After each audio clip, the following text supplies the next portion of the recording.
तो इस वक्त एक बड़ी खबर आपको बताने जा रही है। इस वक्त एक बड़ी और अहम जानकारी आपकी टीवी स्क्रीन पर। किन्नौर जिले से मुख्यमंत्री जयराम ठाकुर घायलों से मिलने अस्पताल पहुंचे। इस वक्त की बड़ी और अहम जानकारी भावानगर के स्वास्थ्य केंद्र। दरअसल मुख्यमंत्री जयराम ठाकुर पहुंचे हैं। सीएम ने घायलों से मुलाकात कर उनका हाल जाना।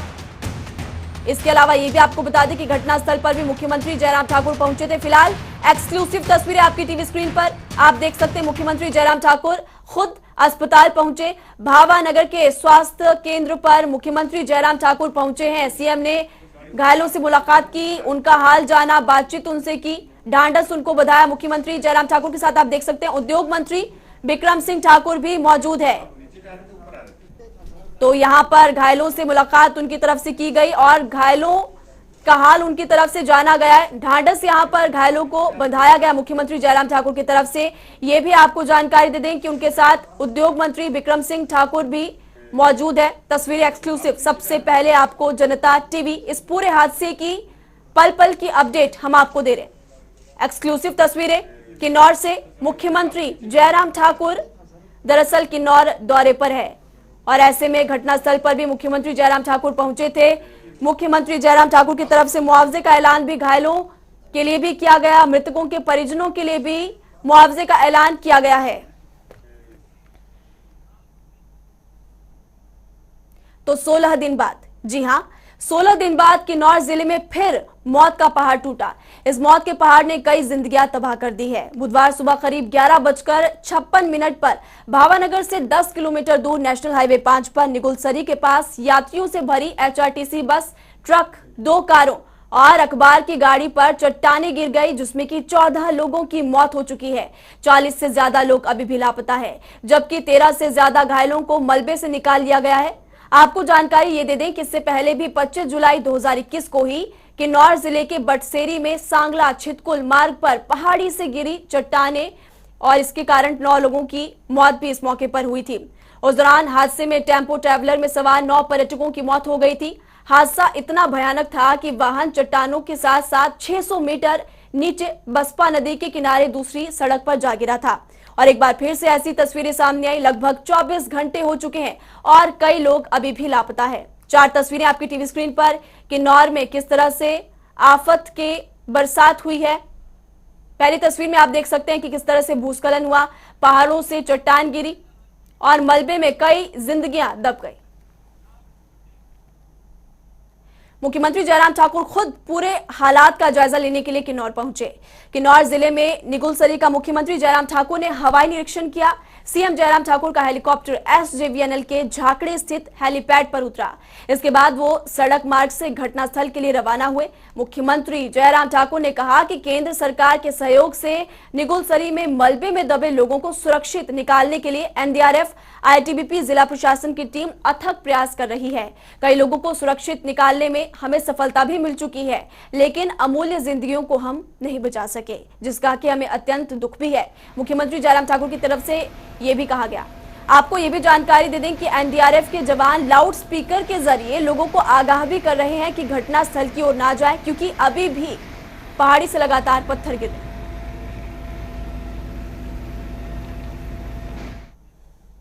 मुख्यमंत्री जयराम ठाकुर ने घटनास्थल पर पहुंचने के बाद मृतकों के परिजनों को 4-4 लाख रुपए मुआवजा देने की बात कही और घायलों को सरकार की तरफ से 50-50 हजार रुपए दिए जाएंगे। सुनिए। दुखद घटना ये घटित हुई है और दूसरी घटना, इससे पहले सांगला वैली में घटना घटित हुई और अब दूसरी बार यहाँ पर ये निगुलसरी में ये घटना घटित हुई है।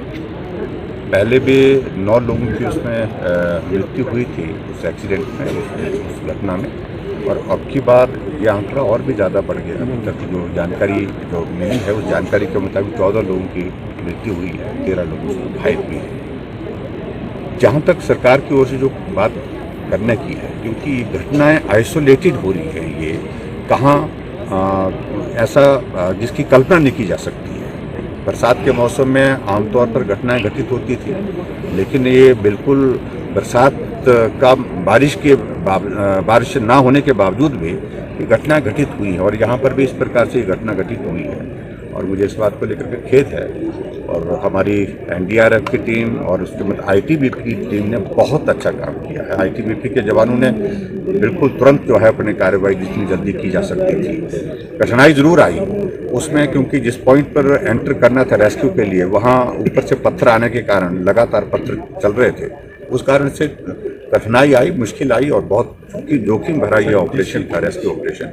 लेकिन फिर भी हमारे आईटीबीपी के जवानों ने और सारे दूसरे जो हमारे डोगरा रेजिमेंट के और उसके साथ साथ में आईटीबीपी के साथ साथ में हमारे एनडीआरएफ की टीम ने जो है वो अच्छा काम किया है। स्थानीय लोगों ने भी इसमें बहुत सहयोग किया है। मुझे लगता है कि इन सारी चीज़ों को लेकर के और ज़्यादा काम करने की आवश्यकता, साइंटिफिक स्टडीज इस पर होनी चाहिए ताकि ये घटनाएं समय रहते हम कैसे रोक सकें, उसके लिए कोई मैकेनिज्म डेवलप होना चाहिए। सरकार की ओर से हमने कहा कि 4 लाख रुपए जो मृतक हैं उनको दिया जाएगा, उनके परिवार को दिया जाएगा और उसके बाद जो गंभीर रूप से घायल है 50,000 रुपये उनको दिया जाएगा और इसके अलावा उनके ट्रीटमेंट का खर्च जो है वो गवर्नमेंट वहन करेगी।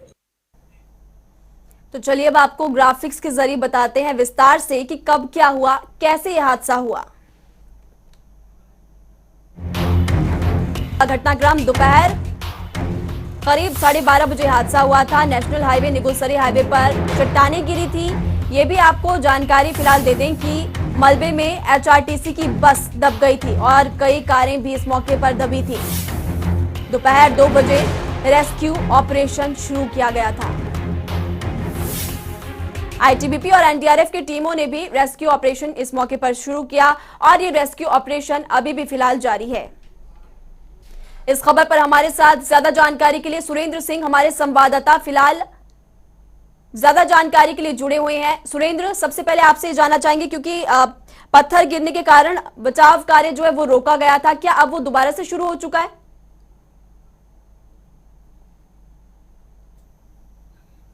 चलिए हमारे संवाददाता सुरेंद्र सिंह से दोबारा हम संपर्क करने की कोशिश करेंगे। फिलहाल ग्राफिक्स के जरिए आप समझने की कोशिश कीजिए कि कैसे कल हादसा हुआ।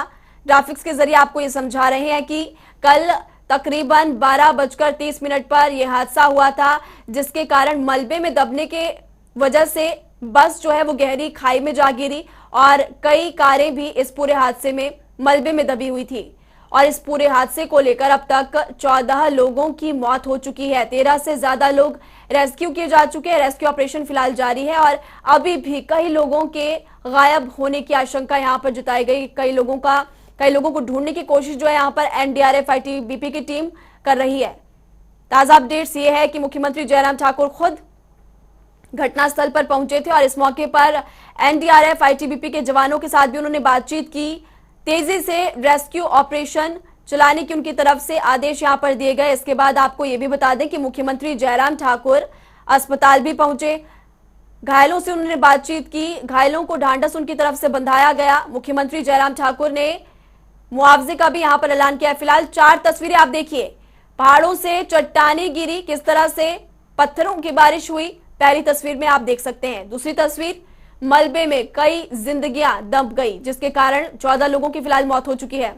सुरेंद्र सिंह हमारे साथ जुड़े हुए हैं। सुरेंद्र, राहत बचाव कार्य के बारे में जानकारी मिल पा रही थी कि वो फिलहाल रोका गया है। आपसे ताजा अपडेट्स जानना चाहेंगे कि क्या शुरू हो चुका है दोबारा? जी बिल्कुल, राहत और बचाव का कार्य एक बार फिर दोबारा शुरू हो गया है। और आपको मैं ये बता दूं कि डोगरा स्काउट्स की जो मॉनिटरिंग टीम है वो भी यहाँ पर पहुंच गई है ताकि जो है रेस्क्यू को और तेजी से कराया जा सके। जबकि एनडीआरएफ, आईटीबीपी, पुलिस, होमगार्ड की टीमें जो है पहले ही और लगी हुई है। जहां तक हम बात करें, इस समय भी जो है आर्मी के जवान हो या आईटीबीपी के जवान हो या एनडीआरएफ की टीम की जवान हो, वो सभी जो है बड़े लगन के साथ इस बचाव और राहत कार्य में जुटे हुए हैं।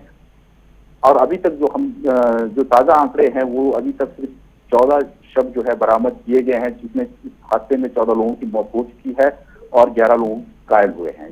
जी 14 लोगों की मौत हो चुकी है और बेहद दुखद, क्योंकि मुख्यमंत्री जयराम ठाकुर खुद घटनास्थल पर पहुंचे थे सुरेंद्र, और उनकी तरफ से मुआवजे का भी ऐलान यहां पर किया गया है कि मृतकों के परिजनों को यहां पर 4-4 लाख रुपए मुआवजा दिया जाएगा और घायलों को भी 50-50 हजार रुपए मुआवजा देने का ऐलान मुख्यमंत्री जयराम ठाकुर ने किया।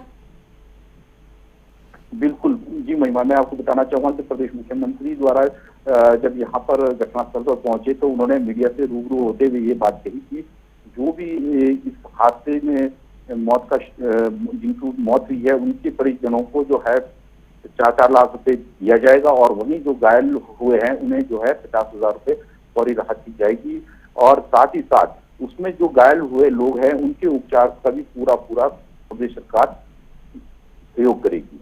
जी सुरेंद्र, क्योंकि इस हादसे की अगर बात करें तो हादसा कल हुआ था दोपहर तकरीबन 12:30 या 12 बजे के आसपास ये हादसा हुआ था, लेकिन इससे पहले भी 25 जुलाई को भी ऐसा ही हादसा किन्नौर में हुआ जिसमें कि 9 पर्यटकों की जान चली गई थी। सुरेंद्र जी बिल्कुल, अभी फिलहाल जो है अभी लगभग 20-22 दिन हुए होंगे, ये दूसरा बहुत बड़ा हादसा जिला किन्नौर में हुआ है। और जैसे कि आज जो ये जो हादसे हो रहे हैं इसके जो कारण है वो से बताए जा रहे हैं कि जो बारिश की वजह से जो है पहले की आए हुए दरार जो पत्तों में जो दरार आई है इसके बीच में जो मिट्टी के खिसक जाने की वजह से भी ये हो सकता है। लेकिन अब ये चीजें तो जब जियोलॉजिकल टीम आएगी उसके बाद ही पता चल पाएगा कि ये जो हादसे हुए हैं इसका क्या कारण रहा है। जी सुरेंद्र, क्योंकि मौके पर डीसी भी मौजूद है, एनडीआरएफ की टीम मौजूद है, आईटीबीपी के जवान भी तैनात है, क्या अभी तक आधिकारिक आंकड़ा ये साफ नहीं हो पाया कि कितने लोग अभी लापता है? जी अभी तक फिलहाल इस बारे में जो है प्रशासन की ओर से कोई ऐसी जानकारी नहीं दी जा रही है कि भी इस हादसे में कितने लोग होंगे, लेकिन जो बात वही आ रही है कि इसमें अंदाजन जो है अभी भी जो है 15 से 18 लोग हो सकते हैं, लेकिन अभी तक जो है प्रशासन की तरफ से कोई ऐसी जानकारी साझा नहीं की गई है या कोई तथ्य नहीं रखे गए हैं कि 100% इतने लोग होंगे। ये तो अब जब तक ये रेस्क्यू का कार्य चला है उसके बाद ही पता चल पाएगा कि इस हादसे में कितने लोगों की मौत हुई है। सुरेंद्र, मुख्यमंत्री जयराम ठाकुर की अगर बात करें तो वो कुछ देर पहले की अगर बात करें भावानगर के स्वास्थ्य केंद्र में वो पहुंचे थे, घायलों से बातचीत उन्होंने की, उनको ढांढस बंधाया था उन्होंने। आपसे जानना चाहेंगे कि इस वक्त मौजूदा स्थिति में सीएम जयराम ठाकुर कहाँ है, क्या वो घटनास्थल पर या अभी भी अस्पताल में है या फिर कहीं और? जी मैं आपको बताना चाहूंगा कि प्रदेश मुख्यमंत्री सबसे पहले घटनास्थल पर आए थे, उसके बाद वो जो घायल है उनसे मिलने अस्पताल गए थे, लेकिन उसके बाद अभी वो जो जिला किन्नौर के अधिकारी हैं, चाहे किन्नौर हैं, एसपी किन्नौर है, उन और आर्मी और आईटीबीपी के आला अधिकारियों के साथ बैठक कर रहे हैं। वो भावानगर में ही आपका जेवीएनएल का जो रेस्ट हाउस है वहां पर है वो, और वो उनसे जो है इस बारे में जो है गहरी चर्चा कर रहे हैं।